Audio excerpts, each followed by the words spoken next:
Assalamualaikum warahmatullahi wabarakatuh. Alhamdulillah wa kafa wassalatu wassalamu ala nabiyil mustafa wa ala alihi wa sahbihi wa man ittadahu bi hudahu ila qiyamis sa'ah. Asyhadu an la ilaha illallah wahdahu la syarika lah wa asyhadu anna Muhammadan abduhu wa rasuluhu amma ba'du. Allahumma la ilma lana illa ma 'allamtana innaka antal alimul hakim fanfa'na bima 'allamtana wa 'allimna ma yanfa'una wa zidna ilma. Rabbi shrah li sadri wa yassir li amri wahlul 'uqdatam min lisani yafqahu qawli amma ba'd. Jamaah Masjid Muhammad Ramadan, a'azzani ya Allah wa iyyakum. Alhamdulillah, kita panjatkan puji syukur kita kepada Allah Subhanahu wa taala yang malam ini insyaallah kita akan kembali melanjutkan pembelajaran dari Syarah Umdatul Ahkam yang masih saya ambil dari kitab Taisirul Alam karya Syekh Al-Alam Abdullah bin Abdurrahman bin Shalih Al-Basam rahimahullah taala, yang mana kadang-kadang saya ambil dari kitab dari Syekh Sa'ud hafizahullah ta'ala, yang mana apabila saya banding-bandingkan syarah ini lebih lengkap dari kitab beliau. Kita akan masuk pada hadis ke al-hadisus sadis wal ishrun ba'dal mi'ah, hadis ke 126. Qala al-mu'allif wa huwa Syekh Abdul Ghani al-Maqdisi al-Hambali rahimahullah ta'ala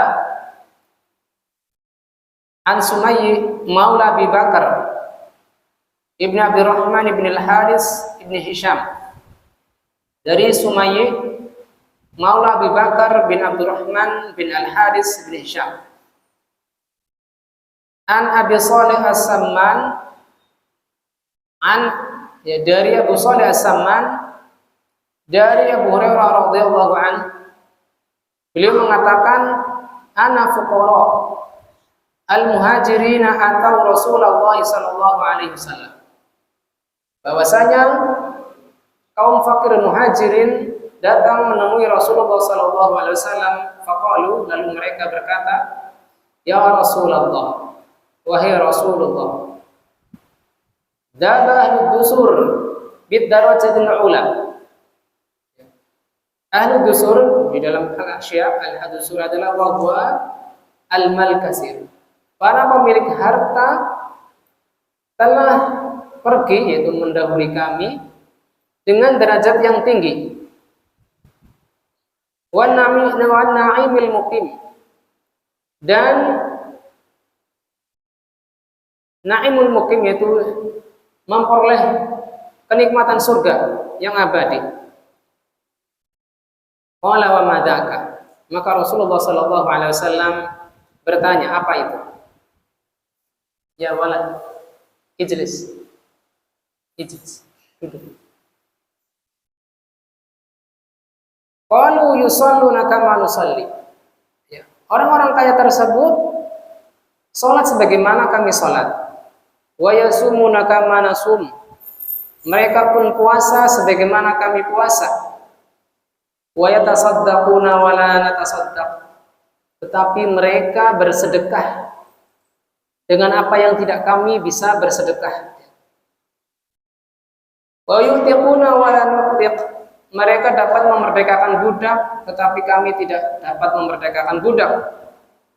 Faqala Rasulullah sallallahu alaihi wasallam, maka Rasulullah sallallahu alaihi wasallam menjawab, afala u'allimukum syai'an tudrikuna bihi man sabaqakum. Maukah kalian aku ajari dengan sesuatu yang dengan sesuatu tersebut kalian dapat mengejar orang yang telah mendahului kalian. Ya, dengan sesuatu maksudnya pahalanya dapat mengejar orang-orang yang melampaui kalian dalam amalan-amalan tersebut. Wa tasbiquna bihi man ba'dakum, bahkan kalian bisa mendahului orang-orang setelah kalian. Itu orang-orang generasi setelah kita, setelah mereka, yaitu orang-orang yang diajak berdialog dengan Rasulullah SAW, apabila terus mengamalkan amalan-amalan tersebut. Wala yakunu ahadun afdalu minkum illa man sana'a mithla ma sana'tum. Dan tidak ada seorang pun yang lebih afdal, yang lebih utama dari kalian kecuali orang yang mengamalkan semisal apa yang kalian amalkan. Semisal apa yang kalian amalkan. Qalu bala ya Rasulullah. Maka para sahabat fuqara al-muhajirin tersebut menjawab, tentu wahai Rasulullah. Qal tusabbihuna wa tukabbiruna wa tahmaduna dubur kulli shalah. Kalian bertasbih, menyucikan Allah. Wa tukabbirun, bertakbir. Wa tahmadun, kemudian kalian juga memuji Allah atau bertahmid di setiap belakang kulli shalah. Salasan wa salasina marrah. Sejumlah ya, tiap-tiap tasbih, takbir dan tahmid tersebut adalah 33 kali. Qala Abu Shalih, salah seorang perawi dari hadis ini, Abu Shalih mengatakan faraja'a fuqara'ul muhajirin ila Rasulillah sallallahu alaihi wasallam. Ya, setelah mereka mendapatkan amalan tersebut dari Rasulullah sallallahu alaihi wasallam, lalu mereka pun mengamalkan. Ternyata di waktu yang lain mereka mengadu kembali kepada Rasulullah sallallahu alaihi wasallam. Faqalu ya Rasulullah. Mereka bertanya, wahai Rasulullah, sami'a ikhwanuna al-amwal bima fa'alna. Orang-orang yang mendapatkan harta dari teman-teman kami ternyata mendengar apa yang kami amalkan darimu. Fa fa'alu mislah. Lalu mereka pun mengamalkan semisal yang kami amalkan. Faqala Rasulullah sallallahu alaihi wasallam, maka Rasulullah sallallahu alaihi wasallam bersabda, dzalika fadlullah yu'tihi man yasha. Itu adalah karunia Allah yang Allah berikan kepada siapapun yang Dia kehendaki. Yang Allah berikan kepada siapapun yang Dia kehendaki. Qala Sumayyi, ya, Sumayyi adalah rawi yang dari beliau dipenggal sanad hadis ini. Fahadastu ba'da ahli bihadal hadis. Aku meriwayatkan hadis ini kepada sebagian keluargaku dengan hadis ini. Faqala wahamta, engkau telah keliru. Innama qala, hanyalah beliau mengatakan tusabbihullaha salasan wa salasin wa tukabbirullaha salasan wa salasin wa tahmadullaha salasan wa salasin. Kalian bertasbih sejumlah 33 kali, bertakbir 33 kali, dan bertahmid 33 kali. Faraja'tu ila Abi Shalih fa dzakartu lahu dzalika faqala qul Allahu akbar wa subhanallah walhamdulillah hatta tablugha min jami'ihinna salasan wa salasin. Aku kembali kepada Abu Shalih. Abu Shalih adalah perawi yang meriwayatkan kepada Sumayyi. Lalu kata beliau, dan aku menyebutkan apa yang dikoreksi oleh keluargaku, ya, menurut Sumayyi. Maka Abu Shalih mengatakan, ucapkanlah Allahu Akbar, Subhanallah, Alhamdulillah, sampai mencapai semuanya 33 kali. Rawahu Muslim wal Bukhari. Ala kulli hal, dengan berbagai riwayat ini, ya, tadi ada yang didahulukan tasbihnya, kemudian takbir, kemudian tahmid, lalu dikoreksi oleh keluarga Sumayyi, bertasbih, bertakbir masing-masingnya adalah 33 kali, kemudian bertahmid. Ya, sedikit perbedaan redaksi. Kalau yang pertama itu apa? Subhanallah, Allahu Akbar, walhamdulillah. Baru diulang Subhanallah, Allahu Akbar, walhamdulillah. Ini redaksi pertama. Adapun koreksi yang dari keluarga Sumayyi adalah Subhanallah, Subhanallah, Subhanallah sampai 33 kali, Allahu Akbar sampai 33 kali, kemudian baru bertahmid atau alhamdulillah sebanyak 33 kali. Namun di sini Abu Shalih mengatakan Allahu Akbar wa subhanallah walhamdulillah. Didahulukan takbirnya. Ala kulli hal, beberapa perbedaan tersebut tidak masalah asal jumlahnya masing-masing dari zikir tersebut adalah 33 kali. Yang ma'ruf di kita adalah subhanallah dulu, baru alhamdulillah, baru Allahu Akbar masing-masingnya 33 kali. Syekh Abdullah bin Abdurrahman Al-Bassam menjelaskan makna umum dari hadis ini. Kata beliau, makna hadal hadisi al-jalil huwa anna fuqara'a sahabati radhiyallahu anhum sya'aru bi sabqi ikhwanihim al-aghniya. Bahwasanya kaum fakir dari kalangan para sahabat yang tadi disebutkan dari kalangan muhajirin merasa dilampaui, merasa kalau bahasa motor disalib ya, dari saudara-saudara mereka kalangan kaya dengan amalan-amalan yang sholih, dengan karunia salat malam mereka, bihuquqi amwalihim asy-syar'iyyah, ya, dengan karunia kekayaan mereka, mereka dapat bersedekah, memerdekakan budak dan lain-lain. Baghabaquhum wa tamannau law kana lahum minal amali misla ma liulaikal aghniya. Maka kaum fakir pun merasa cemburu. Ghibta itu iri, tetapi iri yang positif ya. Adapun hasad itu adalah iri yang negatif. Dengan keinginan si pemilik kenikmatan itu hilang kenikmatannya. Adapun ghibta, ghabaqu adalah iri yang tidak menginginkan kenikmatan tersebut hilang dari si pemilik kenikmatan, hanya saja dia menginginkan punya kenikmatan serupa yang bisa digunakan untuk kebaikan. Wa tamannau law kana lahum minal amal. Mereka berangan-angan seandainya mereka memiliki amalan yang serupa dengan orang-orang kaya. Jadi di sini yang diangan-angankan bukan hartanya, tetapi amalannya, ya, sedekahnya, memerdekakan budaknya.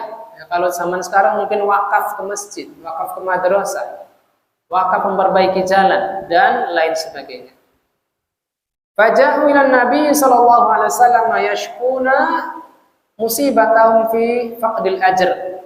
Maka mereka datang kepada Nabi sallallahu alaihi wasallam mengadukan musibah mereka yang mana pahala tersebut hilang dari mereka, tidak dapat mereka raih. Lalu Rasulullah sallallahu alaihi wasallam memberi irsyad, memberi arahan kepada mereka, kepada para sahabat yang fakir untuk mengamalkan zikir ini. Alladzi yanaluna bihi aktsaru mimma fatahum minal ibadatil maliyah. Yang mana zikir-zikir tersebut bisa mencapai kebanyakan hal-hal yang terluput dari orang-orang fakir berupa ibadah maliyah, yaitu sedekah sosial. Falamma qamu bihadza dzikr sami'ahum al-aghniya'u fafa'alu mislahum. Tetapi ternyata ketika Rasulullah mengajari mereka zikir tersebut kepada para fuqara, ternyata dengan hirs orang-orang yang kaya, semangat mereka untuk beramal, tatkala mendengar hal tersebut dari kalangan fuqara tentang zikir tersebut, orang-orang kaya pun ternyata ikut mengamalkannya. Faja'al fuqara'u marratan ukhra yashkuna halahum bi anal fadilata allati ikhtassu biha wa aradu an yu'awwidu biha naqsal ibadah al-maliyah fa'alaha al-aghniya.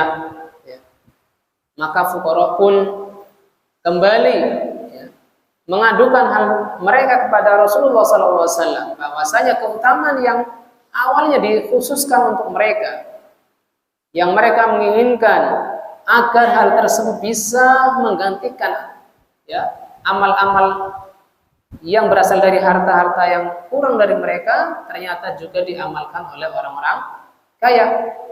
Fa asbahu yusyarikunahum fil ibadati al-qalbiyah wal badaniyah. Maka di sini antara si fakir, si fuqara dan aghniya, antara si kaya dan si miskin berserikat dalam amalan tersebut.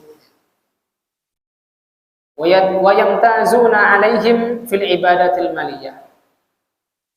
Maka si aghniya atau orang-orang yang kaya pun teristimewakan dari kalangan fuqara dengan harta atau ibadah harta mereka.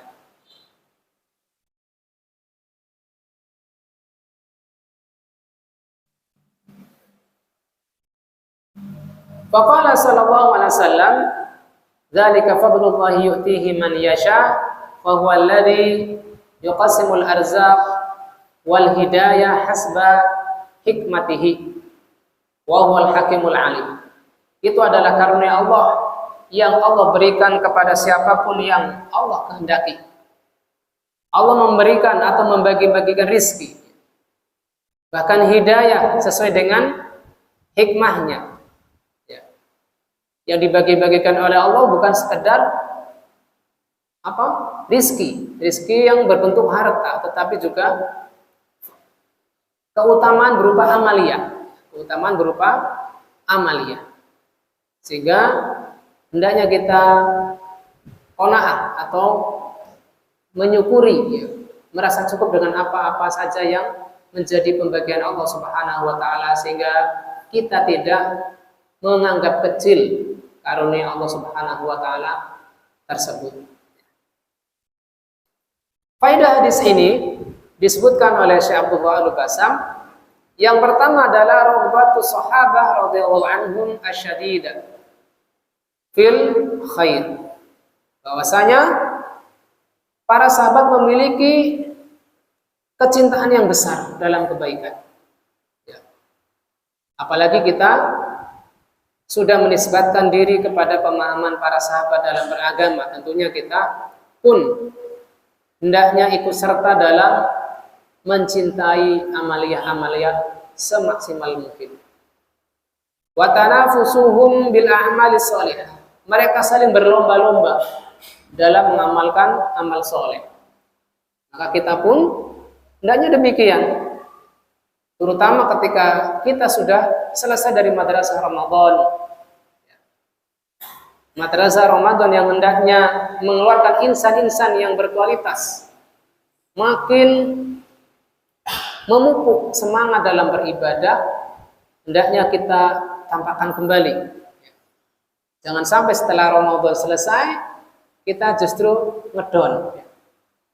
1 bulan awal semenjak kajian mulai hidup kembali. Hendaknya tidak demikian. Kunu abdallahi wa la takunu abda Ramadan. Atau dalam ungkapan yang lain, kunu rabbaniyin wa la takunu ramadhaniyin. Jadilah kalian hamba Allah dan jangan menjadi hamba Ramadan. Jadilah kalian yang tertarbiyah oleh Allah Subhanahu wa taala, jangan menjadi orang yang hanya semangat di saat bulan Ramadan. Kita lanjutkan, fal fuqara'u syaqqa 'alaihim hirmanuhum minal ibadatil maliyah wal aghniya'u lam yaktafu bi ghinahum an musyarakati al-fuqara'i fi kulli abwabil khair wa la'alla Allah yu'til fuqara'a bi fadlihi wa karamihi minal ajri ala qadri niyatihim at-thayyibah. Maka di sini orang-orang fakir di kalangan para sahabat merasa berat bagi mereka ketika mereka terhalang dari amaliyah yang berupa harta, amaliyah harta. Dan orang-orang kaya di kalangan para sahabat tidak merasa cukup dengan kekayaan mereka yang mendahului atau melampaui amaliyahnya orang fakir. Tetapi mereka pun tetap bersemangat. Apa yang diamalkan oleh orang fakir, orang kaya pun tetap ingin mengamalkannya. Maka barangkali Allah Subhanahu wa taala memberikan untuk orang-orang fakir dengan karunia-Nya dan kemurahannya berupa pahala sesuai dengan kadar niat mereka yang baik. Tentunya hanya sekedar niat yang baik saja, apabila niat tersebut tulus, maka walaupun mereka tidak dapat bersedekah sebagaimana orang-orang yang kaya bersedekah, maka mereka pun berserikat dalam pahalanya. Ya, sebagaimana kata Rasulullah SAW, orang-orang yang terhalang dari berangkat jihad. Apa yang dialami orang-orang yang berjihad berupa melewati lembah, kemudian menaiki gunung, menaiki bukit, dari berbagai hal-hal yang sulit ketika berjihad, orang-orang yang tinggal di Madinah pun mendapatkan pahalanya. Karena apa? Karena niat. Karena apa? Karena niat. Mereka ingin sekali bergabung dalam kafilah jihad Rasulullah SAW, tetapi terhalang karena mungkin sakit, karena mungkin tidak memiliki perbekalan yang cukup, ya, karena keterbatasan harta. Ana izin minum terlebih dahulu.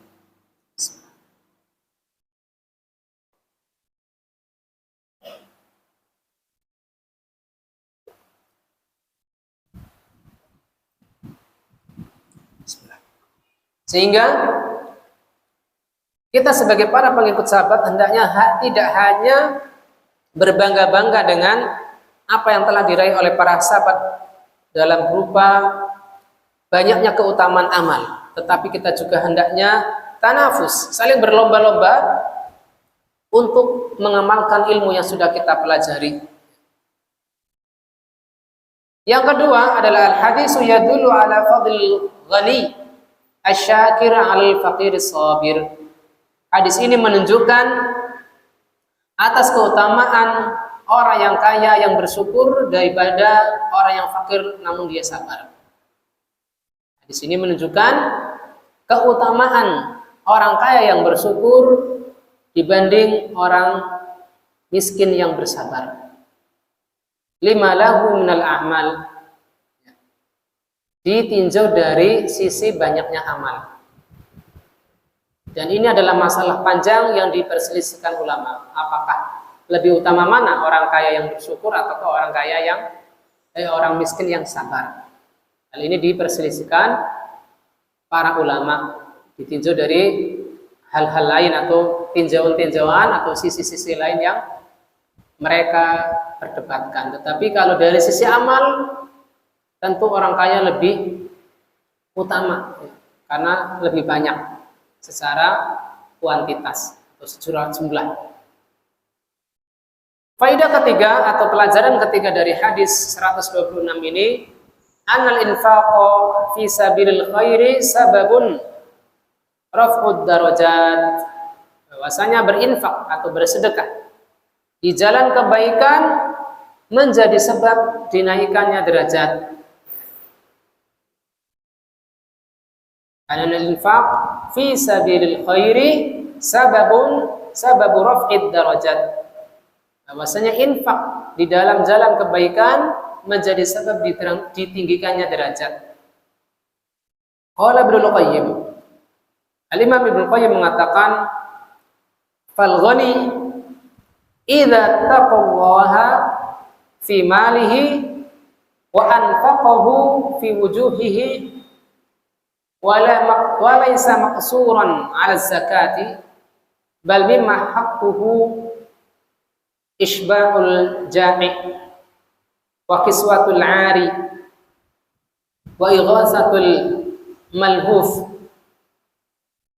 wa ri'ayatul muhtaj al-mudtar wa tariquhu tariqul ghanimah wa hiya fawqas salamah. Kata beliau, orang yang kaya apabila dia bertakwa kepada Allah dalam hartanya, lalu menginfakkan dalam berbagai hal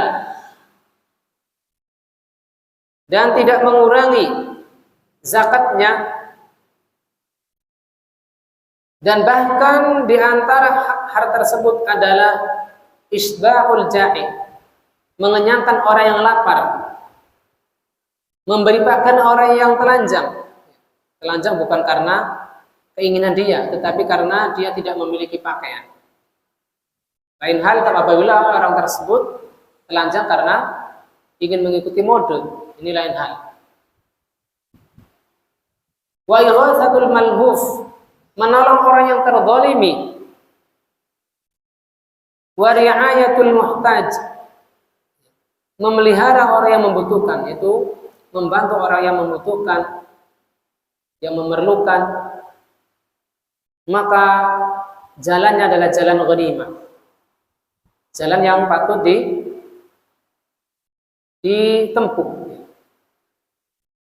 Wahya fawqas salamah, dan dia adalah di atas keselamatan. Fan Nabi sallallahu alaihi wasallam aqara al-fuqara'a ala malil ghina'i ala malil aghniyai min hadir rif'ah bisababi infaqihim.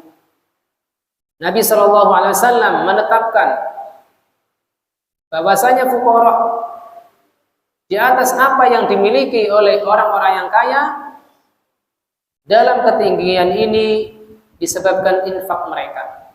Disebabkan oleh infak mereka.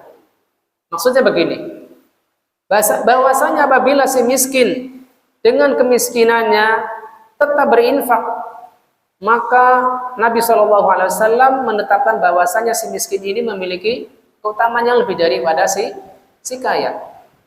Mungkin dari sisi persentase ya, dari sisi perbandingan harta, misalkan si miskin dia memiliki uang 100.000, lalu dia berinfak dengan 10.000, tentunya ini adalah 10% dari hartanya. Berbeda misalkan si kaya memiliki uang 1 miliar, dia berinfak dengan 100.000, maka ini belum ada 10% dari 1 miliar.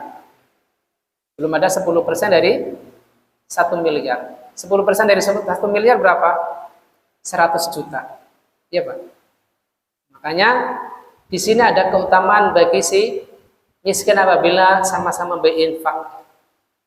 Allah Subhanahu wa taala berfirman, "Wasari'u ila maghfiratin min rabbikum wa jannatin 'arduha as-samawati wal ardu 'iddat lil muttaqin alladzina yunfiquna fis sarra wad dharra." Bersegeralah kepada ampunan Rabbmu dan jannah dan surganya Allah yang seluas seperti luasnya langit dan bumi yang disediakan untuk orang-orang yang bertakwa. Siapa mereka? Yaitu mereka yang infakkan hartanya dalam keadaan sarra wa dharra, dalam keadaan masih kaya maupun tatkala ditimpa kemiskinan, sehingga tidak patut bagi kita berangan-angan saya akan berinfak kalau saya sudah kaya. Infakkanlah apa yang kita miliki semampu kita, apa yang lebih dari kebutuhan. Yas'alunaka madza yunfiquna qul al-'af. Mereka bertanya kepadamu, yas'alunaka madza yunfiqun. Apa yang dapat mereka infakkan? Maka Nabi sallallahu alaihi wasallam disuruh menjawab oleh Allah, apa yang melebihi kebutuhan. Jadi apabila kita memiliki kebutuhan lalu apa yang kita miliki itu lebih dari kebutuhan kita, maka itulah pos-pos untuk kita berinfak di dalamnya, walaupun sedikit tidak mengapa. Faedah keempat, fadlu hadza dzikr al-madhkur, keutamaan dzikir yang disebutkan ini dalam hadis ini. Haitsu kana sababan fi sabqi man yaquluhu fi adbaris shalawati fi shawab. Yang mana dzikir ini menjadi sebab untuk melampaui orang yang tidak mengucapkannya pada setiap kali selesai sholat dalam hal pahala. Wa annahu la yalhaquhu ahadun illa man amila mithla amalihi. Yang mana pahalanya tidak dapat dicapai seorang pun kecuali orang yang sama-sama mengamalkannya. Lima yahsulu li nafsihi min tathhir wali akhlaqihi min riyadhah, yang mana ketika kita mengucapkan zikir-zikir tersebut akan dicapai pembersihan hati kita dari noda-noda dosa, dan karena akhlaknya, karena terus-menerus dalam pelatihan untuk mengikuti pembersihan hati dalam bentuk zikir. Wali akhlaqihi min riyadhatin. Berbeda dengan orang yang tidak begitu kuat dalam melatih dirinya untuk sabar dalam berzikir, mereka baru mengucapkan astagfirullah, astagfirullah, astagfirullah, wa antas salam, wa minkas salam tabarakta dzal jalali wal ikram, lalu pergi. Sehingga ada yang memplesetkan Allahumma lantas jalan. Ya karena apa? Saking cepatnya. Ya walaupun zikir itu tidak harus selalu lengkap, tetapi hendaknya kita bersemangat bahwasanya zikir-zikir yang sudah kita ketahui keutamanya agar tidak kita tinggalkan. Semisal istighfar, kemudian membaca doa keselamatan, Allahumma antas salam dan seterusnya. Lalu tadi zikir ini, subhanallah 33 kali, alhamdulillah 33 kali, Allahu akbar 33 kali. Kemudian dalam riwayat-riwayat yang lain menyebutkan keutamaan ayat kursi, yang mana tidak kalah terpisah antara seorang hamba dengan surga melainkan dengan kematian. Maka zikir-zikir tersebut hendaknya tidak kita lewatkan karena ingin cepat-cepat pergi dari masjid. Faidah kelima, annal hidayata war rizqa biyadillah wa huwa alladhi yuqassimuha baina ibadihi wa yanbaghi an yarda bi qismatillahi ta'ala. Bahwasanya hidayah di sini adalah apa? Hidayah taufik. Dan rizki adalah di tangan Allah. Allah lah yang membaginya kepada hamba-hambanya. Sehingga hendaknya kita ridho dengan pembagian Allah Subhanahu wa taala. Tentunya keridhaan kita terus diiringi dengan permintaan kepada Allah, terutama permintaan agar kita diberi taufik dalam amalan. Entah itu amalan lisan, amalan anggota badan, begitu pula dengan amalan harta. Misal kita tetap berdoa kepada Allah agar kita dimudahkan untuk haji, dimudahkan untuk umroh atau ibadah-ibadah sosial yang lain, misal wakaf dan lain sebagainya. Karena sebatas dengan niat-niat tersebut, apabila kita benar-benar berazam, Allah Subhanahu wa taala akan memberikan pahalanya kepada kita sebatas dengan niat. Bila niat kita benar-benar jujur di hadapan Allah Subhanahu wa taala. Faidah keenam, masyru'iyatu hadza dzikri ba'da shalawatil maktubah. Disyariatkan zikir-zikir ini setelah salat yang wajib. Sebagaimana kama warada fi ba'dhi riwayat taqyiduhu bil maktubah. Yang mana disebutkan dalam riwayat yang lain bahwasanya zikir-zikir ini khusus dalam salat yang wajib. Bukan dalam salat sunnah, semisal salat ba'diyah atau qabliyah maka tidak dibaca zikir-zikir ini. Wa an yakuna bihadhihi sighah. Dengan susunan seperti tadi, masing-masing 33 kali. Wa tasbihu yatadammanu nafyun naqais 'anillahi ta'ala.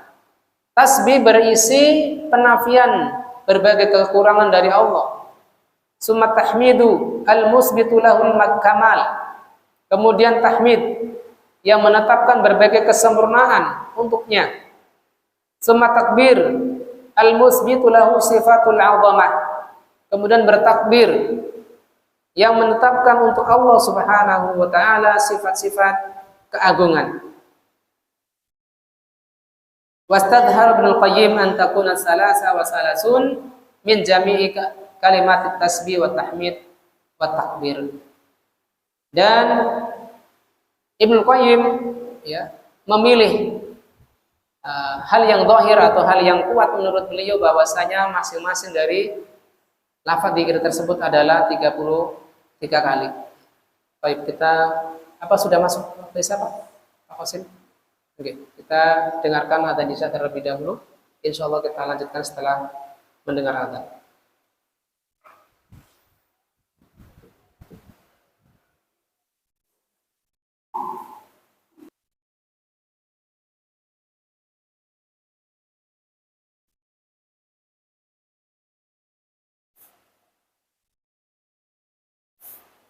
Alhamdulillah wassalatu wassalamu ala asyrafil anbiya'i wal mursalin wa ala alihi wa sahbihi ajma'in, amma ba'd.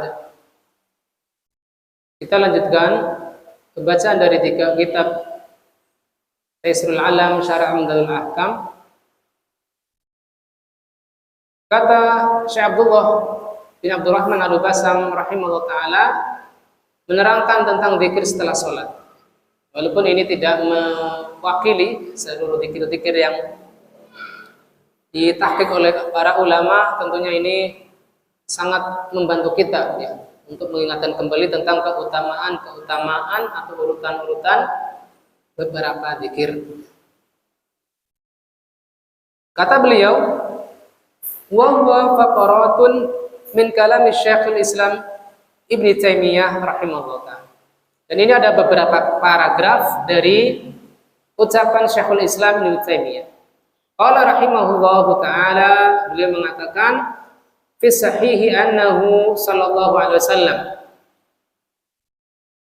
bahwasanya Nabi Muhammad sallallahu alaihi wasallam kana qabla an yansarifa yasta'id salasan, bahwasanya beliau sebelum berpaling menghadap jamaah meminta perlindungan kepada Allah Subhanahu wa taala dengan 3 hal, yaitu Allahumma antas salam wa minkas salam tabarakta ya dzal jalali wal ikram. Ya Allah, Engkau adalah pemilik keselamatan, darimu keselamatan, maha suci Engkau ya dzal jalali wal ikram, wahai zat yang memiliki keluhuran dan kemurahan.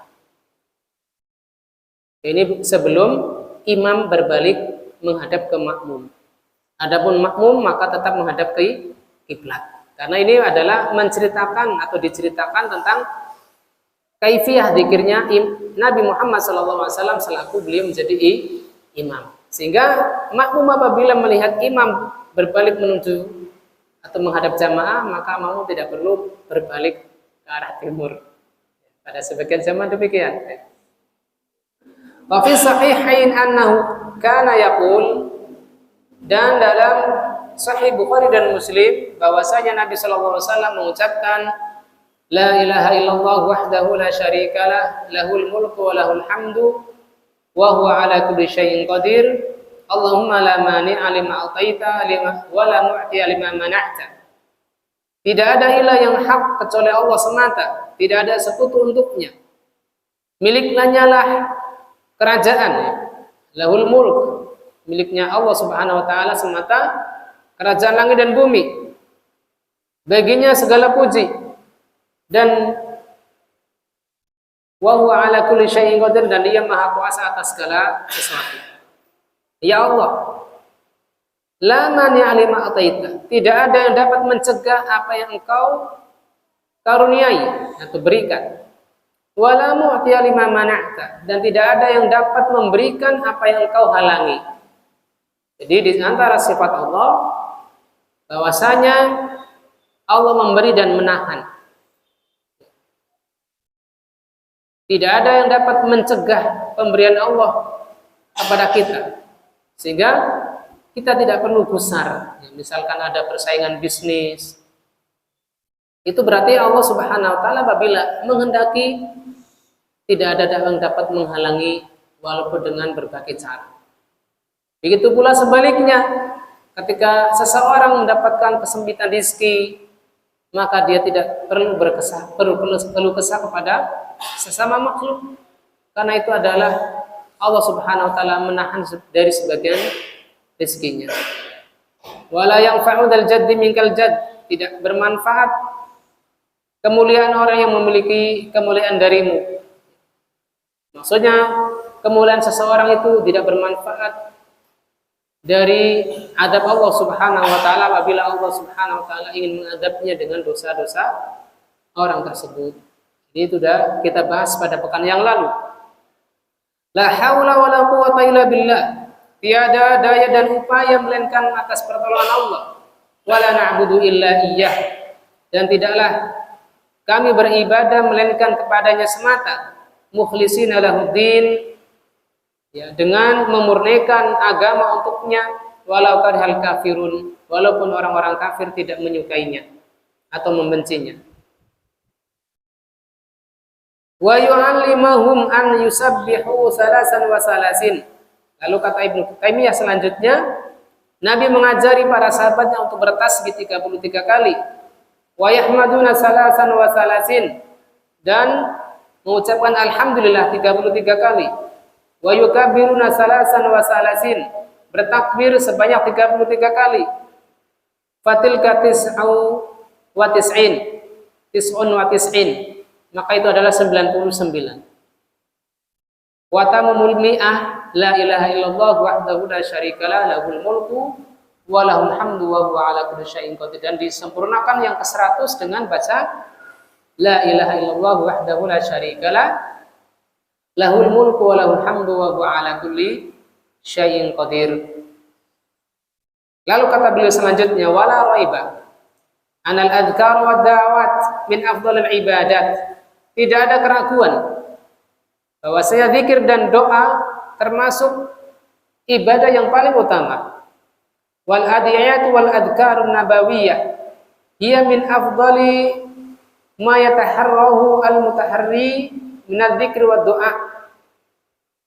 Doa dan zikir Nabi adalah seutama-utama yang diseleksi oleh para orang-orang yang selektif. Jadi dia tidak sekedar membaca zikir-zikir yang ada dalam kitab-kitab. Apabila zikir tersebut dari Nabi SAW, maka ia utamakan untuk dibaca dan didawamkan atau dirutinkan.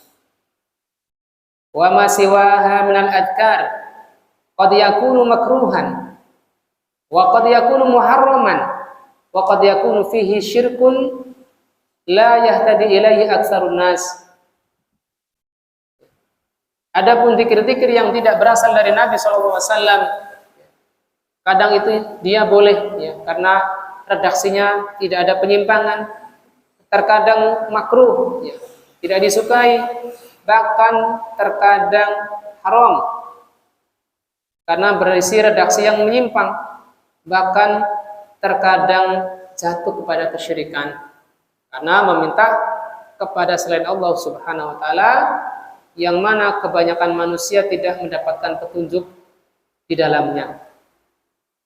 Sehingga kita bersyukur kepada Allah, kita diberi hidayah taufik untuk mengenal sunnah, yang hendaknya ketika kita menerima pembelajaran tentang zikir dari Nabi atau doa-doa, maka hendaknya kita rutinkan sehingga kita bisa menghafalnya, terutama zikir-zikir setelah sholat, zikir pagi dan petang dan lain sebagainya.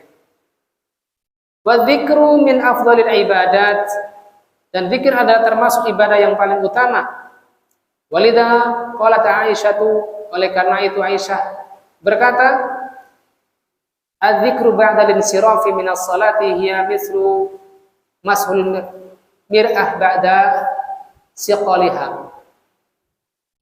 Zikir setelah selesai dari sholat ada sepisah mengusap cermin setelah dibersihkan, setelah diberikan minyak pembersih sehingga makin bersih.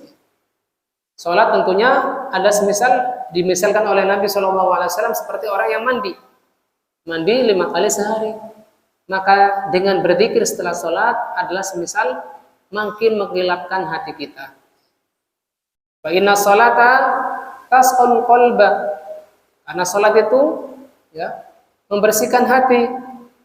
Wala dzikru aqbal sholati biwajibin, tetapi di sini perlu diketahui bahwasanya zikir setelah sholat itu tidak wajib. Wa man arada an yaquma qablahu fala yunkar alaihi, barang siapa yang berdiri sebelum zikir ya, setelah salam langsung dia pergi sesekali karena ada hajat, ada keperluan, maka tidak perlu diingkari.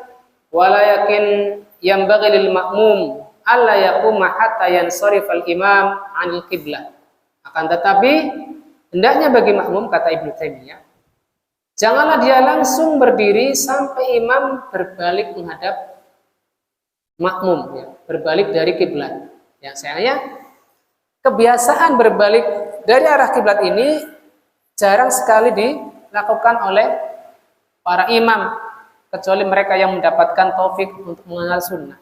Biasanya imam itu ya memimpin zikir sampai selesai doa bersama baru berbalik. Dan yang tentunya ini hal yang tidak dianjurkan untuk imam. Begitu pula makmum hendaknya sabar menunggu. Ya. Tetapi ketika hal ini terjadi, ya kadang-kadang kita merasa keberatan karena zikirnya terlalu lama.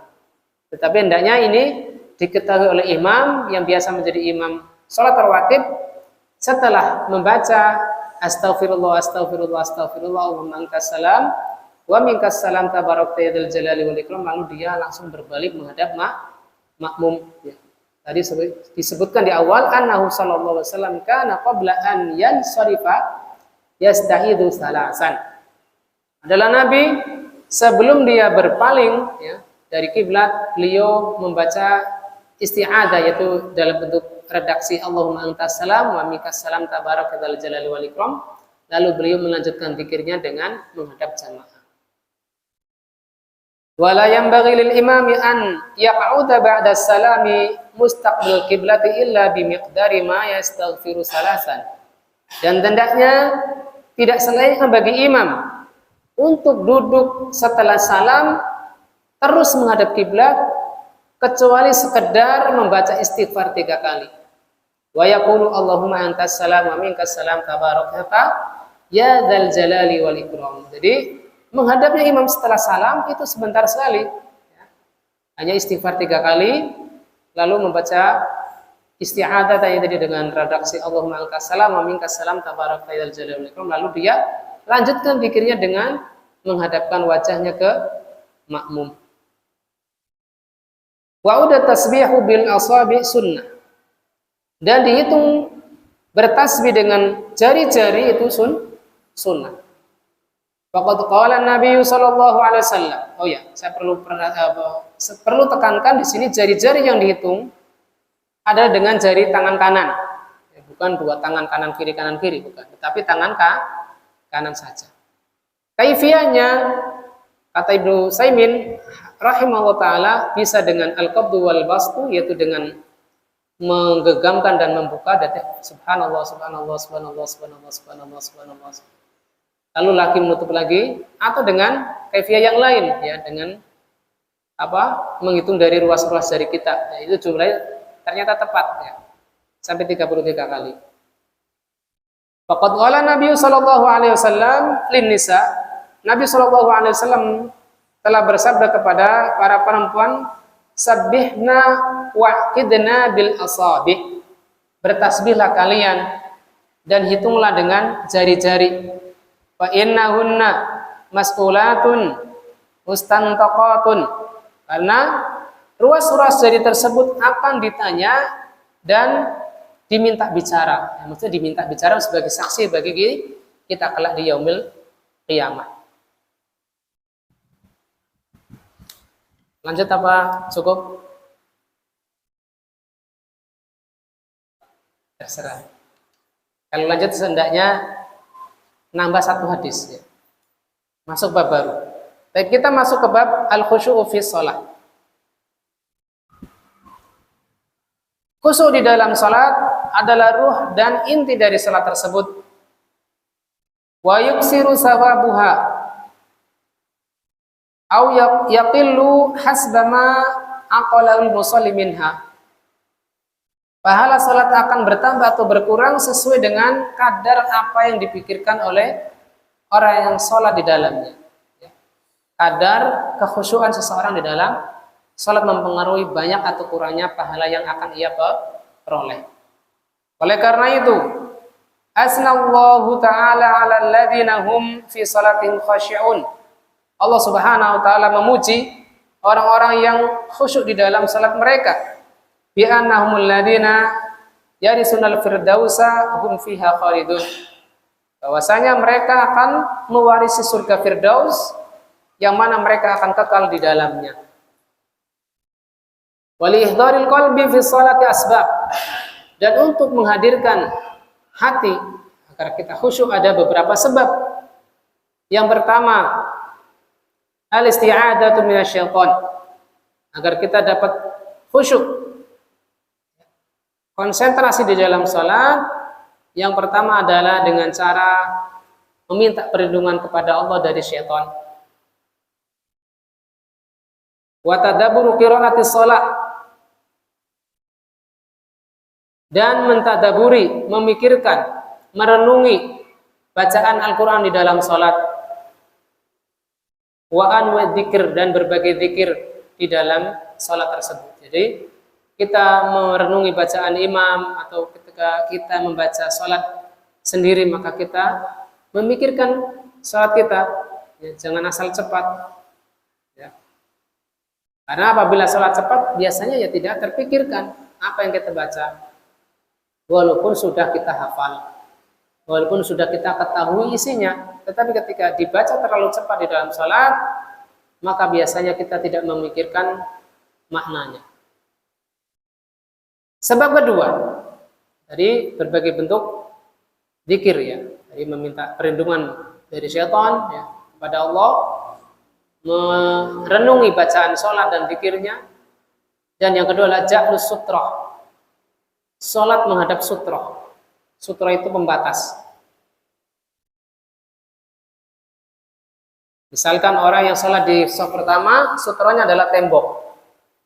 Misalkan dia sholat di belakang, ya, karena di tembok, dekat tembok itu sudah penuh, maka sutranya bisa makmum di depannya, ataukah dengan meletakkan sesuatu yang tinggi, ya, semisal tas, ataukah apalagi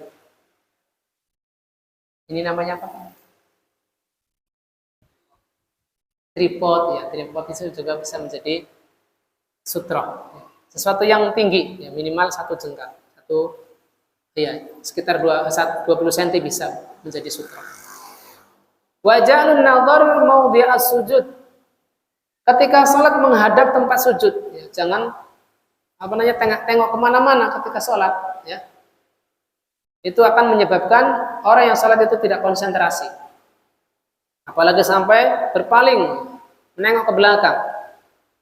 Kama anna dukhulal insani fiha ba'dal faraghi minasyaghilat anha kan naumi wa syahwati ta'ami wa syarab min aqwa asbabi ihdharil qalb. Sebagaimana ketika seorang masuk dalam sholat setelah selesai dari berbagai kesibukan, semisal tidur, selera terhadap makan dan minum, termasuk dari sebab terkuat untuk menghadirkan hati. Walidha nuhiya 'anis sholati hala huduri ta'am. Oleh karena itu, orang yang sudah dihidangkan makanan dan dia pun berselera untuk memakannya, dilarang dari mendatangi sholat. Misal dia sudah lapar, si istri sudah menghidangkan makanan, maka hendaknya dia makan walaupun beberapa suap, baru mendatangi sholat walaupun sudah iqamat. Jangan langsung mendatangi sholat dalam keadaan dia sudah memikirkan makanan, sehingga akan mengurangi kekhusyuannya. Au mudafatil akhbasain, atau sedang menahan 2 najis, ya, entah itu BAB atau BAK. Jangan sampai ketika sholat karena dia tahan-tahan belum zikir dia langsung lari dan kesret gitu kan, naudzubillah. Kenapa dia? Karena di awal sholat dia sudah menahan 2 najis, ya, najis yang keluar dari kubul atau dubur. Li'anna fi dzalika musyghilatun 'anis shalah, karena pikirannya akan tersibukkan dengan hal-hal tersebut dari salat. Wa dhahabal jumhuru minal ulama'i ala ila sihhatis salati man ghalabat 'ala salatihil wasawis. Mayoritas ulama mengatakan orang yang pikirannya tertimpa oleh was-was, sah salatnya. Walakin ma'anaqsi sawabiha, tetapi pahalanya berkurang. Wadaba Abu Hamid Al-Ghazali wa Ibnu Jauzi ila butlaniha. Adapun Al-Imam Ghazali dan Ibnu Jauzi mengatakan orang yang pikirannya tertimpa mayoritas dari didominasi oleh hal-hal yang mengganggunya, maka batalah salatnya. Manakah yang kuat? Allah Ta'ala alam, sepertinya jumhur yang lebih kuat. Walaupun demikian kita tidak bermudah-mudahan mendatangi salat dalam keadaan sudah tersibukkan sesuatu, ya, misal tadi menahan najis, ya, atau ketika sudah sangat lapar atau haus sedangkan sudah dihidangkan makanan dan minuman. Kita masuk pada hadis ke-127 dari Aisyah radhiyallahu anha bahwasanya Nabi Shallallahu alaihi wasallam salat dengan khamisah. Shalla fi khamisatin laha a'lam, yang mana ini khamisah itu adalah satu jenis kain yang memiliki banyak corak. Yaitu kain segi empat mukhattatun bil alwanil mukhtalifah. Yang didapati di dalamnya ada garis-garis dengan berbagai warna. Ibnu Asir mengatakan saubun khuzzin ya, ausufun muallam, kain yang halus atau dicampur dengan sutra, atau wol yang bercolak. Wa qila la tusamma khamisatan illa an takuna sauda muallamah.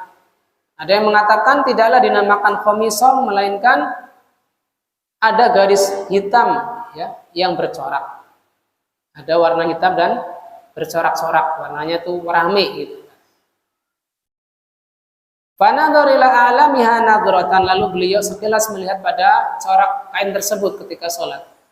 Falaman sarafa qala, lalu ketika selesai beliau bersabda, idhabu bi khamisati hadhihi ila Abi Jahm wa'tuni bi an bijaniyah Abi Jahm.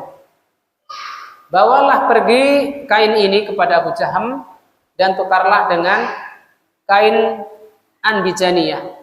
Kain anbijaniyah adalah kain kasar yang tidak memiliki corak. Ini bukan pada kasarnya, tetapi lebih terkonsentrasi pada coraknya, lebih polos gitu ya. Wahya bi fathil hamzah. Anbijaniyah ya, ini adalah dinisbatkan kepada suatu daerah dinamakan Anbijan. Daerah Anbijan berarti kain Anbijan. Dan ada yang membacanya dengan memfathahkan baknya, Anbajan. Yaitu nisbah kepada negeri atau daerah Manbaj, satu daerah yang terkenal di daerah Syam. Ala kulli hal, nama-nama tersebut adalah nisbat kepada daerahnya atau jenis kainnya. Yang terbedakan antara yang pertama adalah khamisah adalah kain bercorak banyak, dan yang kain kedua adalah kain yang sedikit coraknya. Kata beliau, fa inna al-hajni anifan an sholati, karena corak kain tersebut mengalihkanku saat ini dari sholatku, yaitu mengalihkan kekhusyuan Nabi Shallallahu Alaihi Wasallam dari salat beliau. Makna dari hadis ini ya, bahwasanya Abu Jahm menghadiahkan kepada Nabi Shallallahu Alaihi Wasallam kain khamisah, yang mana tadi ciri khasnya adalah banyak memiliki corak.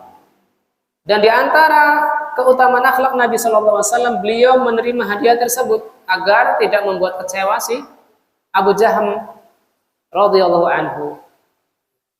Dan beliau salat menggunakan kain tersebut. Akan tetapi karena memiliki banyak corak, Nabi pun Shallallahu Alaihi Wasallam terpancing untuk melihat corak tersebut ketika sholat. Sedangkan beliau adalah orang yang paling khusyuk ketika sholat. La yasduru anhu minal a'mali illal kamil. Sehingga ketika beliau terganggu ketika sholat dengan corak tersebut, maka beliau memerintahkan para sahabatnya untuk mengembalikan kain tersebut kepada Abu Jahm. Wa hatta la yakuna fi qalbi Abi Jahm syai' min radil hadiyah wa liyatmani inna qalbuhu amarahum an ya'tu bi kisa'in Abi Jahm, bi kisai Abi Jahm alladzi lam yu'allam. Namun agar Abi Jahm tidak kecewa dengan hadiah yang beliau berikan kepada Nabi, maka Nabi memerintahkan untuk menukarnya. Tidak sekedar dikembalikan, tetapi minta ditukar dengan jenis kain yang lain yang lebih sedikit coraknya. Faedah dari hadis ini, yang pertama adalah disyariatkan khusyuk di dalam sholat. Masyru'atul khusyuk fi sholat. Terutama bagi anak-anak ya. Hendaknya dia segera memulai sholat ketika imam sudah bertakbir. Ya. Jangan menunda-nundanya. Dan membaca zikir-zikir yang warid di dalam sholat. Ya. Jangan sholat dengan berdiam diri. Dan membaca zikirnya pun dengan lisan, bukan di dalam hati. Wa fa'al asbab al-jalibah lahu, dan melakukan sebab-sebab yang mendatangkan kekhusyuan. Wal ibti'adu an kulli ma yushghilu fis shalah, dan menjauhkan diri dari segala hal yang dapat menyibukkan hati di dalam salat. Misalkan kita salat dekat dengan orang yang dapat mengganggu kita, maka kita jangan dekat-dekat dengan orang tersebut. Duduk. Yang kedua, ana ishtighal al-qalbi al-yasiri la yaqdahu fi shalah. Tersibukannya hati yang dengan kesibukan yang sedikit ya, tidak membatalkan salat. Sebagaimana perilaku Nabi sallallahu alaihi wasallam, walaupun beliau tersibukkan dengan corak kain khamisah, tetapi beliau tidak membatalkannya. Berbeda dengan orang yang sudah tersibukkan dengan kesibukan hati yang sangat berat, maka bisa batal sholatnya. Yang ketiga, karahatu tazhiqil masajid wa naqshiha wal kitabati fiha bima yajlibuhu min ishtighalil musallina fi an-nadhari ilaiha. Dimakruhkannya menghiasi masjid, tazwiqu al-masajid, dimakruhkannya menghias-hias masjid mungkin dengan warna lampu yang hijau, biru, kuning, merah dan sebagainya, atau mungkin dihias dengan warna-warna cat yang berbeda-beda, kaligrafi. Wal kitabati fiha, ya, menuliskan ayat-ayat Al-Qur'an di dinding-dindingnya, karena akan menyibukkan para orang-orang sholat untuk melihatnya. Yang keempat, tetapi bukan berarti kita tidak boleh mendesain masjid dengan bentuk yang indah. Ya. Boleh saja menghias masjid dengan bentuk yang membuat kita nyaman, tetapi bukan dengan menghias warna-warna yang banyak sehingga kita tersibukkan dari melihatnya ketika sholat. Yang keempat, fihi jawazul labzil malabis al-mu'allama lirijal. Di dalamnya terdapat kebolehan memakai baju yang bercorak bagi laki-laki. Ya, tapi ya tadi kan bahwasanya Nabi SAW mengembalikan kain tersebut kepada Abi Jaham bukan berarti kita tidak boleh atau haram menggunakan kain bercorak sama sekali, boleh. Tetapi memang ada konsekuensinya, yaitu dikuranginya atau terkurangi rasa khusyuk. Yang kelima, fihi istihbabu qabulil hadiyah. Di dalamnya disukai, di dalam hadis ini terdapat sunahnya menerima hadiah. Jabranil qalbil muhdi wa tawaddudan ilaihi, agar tidak mengecewakan orang yang memberi hadiah dan menjadi sebab saling mencintai. Tahadu, kata Nabi sallallahu alaihi wasallam, tahabbu, salinglah kalian memberi hadiah agar kalian saling mencintai. Kemudian faedah keenam, wa fihi annahu la ba'sa min raddil hadiyah li sabab. Dalam hadis ini terdapat pelajaran tidak mengapa menolak hadiah karena suatu sebab. Walakin ma'a bayani sababi li sahibiha. Ketika kita menolak sebuah hadiah, kita menjelaskan apa sebab penolakan kita. Kita menjelaskan sebab penolakan kita. Hatta la yaqa'u fi qalbihi syai', agar si pemberi hadiah tidak merasa kecewa kepada kita. Misalkan hadiah makanan, kita menolaknya bukan karena tidak berselera, ya mungkin karena kita sudah kenyang dan lain sebagainya. Yang ketujuh, wa fihi husnu akhlaqin Nabi sallallahu alaihi wasallam. Hadis ini menunjukkan betapa mulianya akhlak Nabi sallallahu alaihi wasallam. Haitsu radda alaihi al-kisaa al-muallam. Yang mana ketika itu beliau menolak atas pemberian Abu Jaham kain yang bercorak. Wa talabul kisai alladzi laisa fihi a'lam, dan beliau meminta untuk ditukar kain lain yang tidak memiliki corak yang terlalu banyak.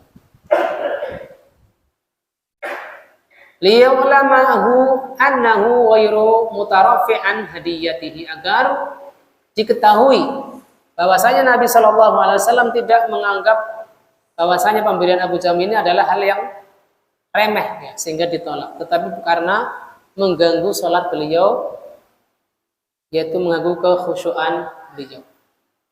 Mungkin ini saja yang bisa kita bahas sampai faedah ketujuh. Insyaallah ucapan Ibnu Taimiyah rahimahullah taala di akhir bab ini insyaallah kita akan bacakan pada pertemuan berikutnya insyaallah taala. Inilah yang bisa kita bawakan pada kesempatan hari ini. Kurang lebihnya mohon maaf. Bila ada pertanyaan saya persilakan sebelum kita tutup majelis ini.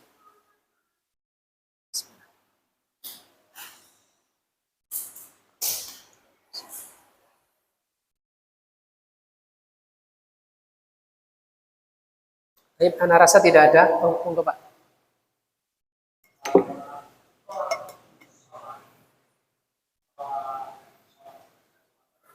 Okay.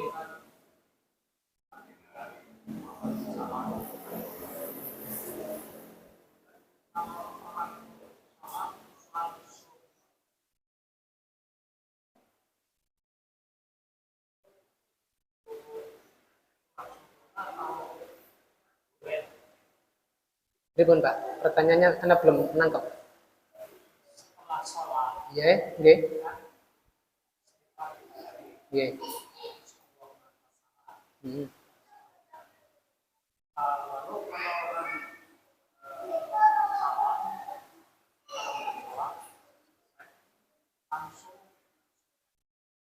Oke. Insyaallah taala insyaallah boleh. Tetapi tidak sempurna.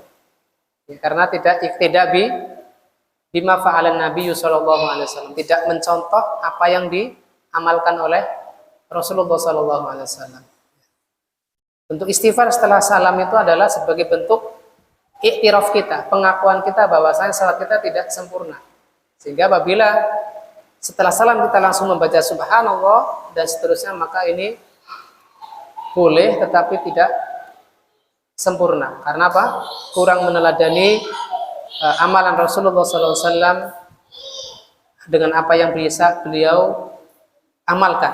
Semisal dengan setelah salam membaca alhamdulillahirabbil alamin, a'udzu bikalimatillahi tammati min syarri ma khalaq.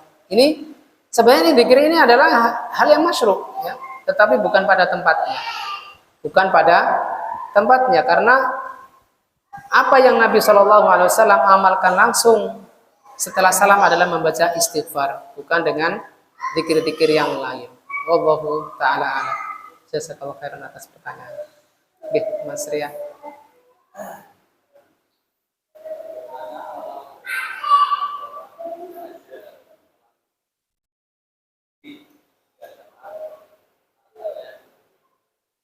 Sibuk. Pertanyaannya apa?